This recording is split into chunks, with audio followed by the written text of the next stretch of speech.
চাঁদপুর জেলা বিএনপির উপদেষ্টা, বিএনপির কেন্দ্রীয় নির্বাহী কমিটির সদস্য এবং চাঁদপুর ১ আসনের সংসদ সদস্য প্রার্থী মোশাররফ হোসেনের সমর্থনে কচুয়া সাচারে রাষ্ট্র কাঠামো মেরামতের ৩১ দফা বাস্তবায়নের লক্ষ্যে বর্ণাঢ্য মিছিল ও লিফলেট বিতরণ করা হয়েছে।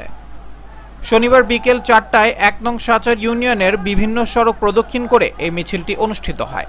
মিছিল জুড়ে ছিল স্লোগানে স্লোগানে মুখরিত পরিবেশ, গণতন্ত্র পুনঃপ্রতিষ্ঠার আকাঙ্ক্ষা এবং একটি নতুন রাষ্ট্র কাঠামোর স্বপ্ন।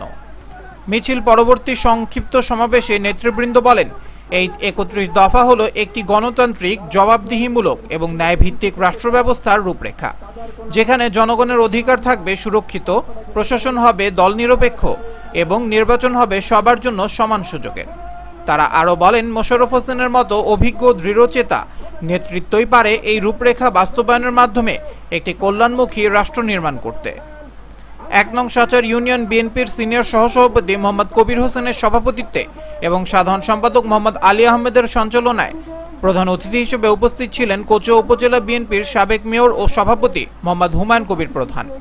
বিশেষ অতিথি হিসেবে উপস্থিত ছিলেন চাঁদপুর জেলা বিএনপির সদস্য শাহজাহান মজুমদার, ইঞ্জিনিয়ার শাহজাহান, অ্যাডভোকেট মোস্তাক, কচুয়া উপজেলা বিএনপির সিনিয়র যুগ্ম আহ্বায়ক মোহাম্মদ মিজানুর রহমান পাঠান, সদস্য সচিব মোহাম্মদ মঞ্জুর আহমেদ সেলিম।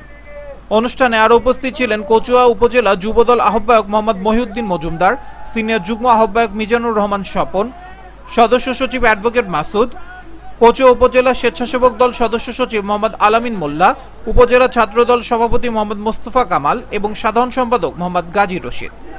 এদিকে প্রত্যক্ষদর্শীরা জানান, এই আয়োজন এলাকায় নতুন করে আলোচনার জন্ম দিয়েছে এবং ৩১ দফার প্রতি মানুষের আগ্রহ বাড়িয়েছে।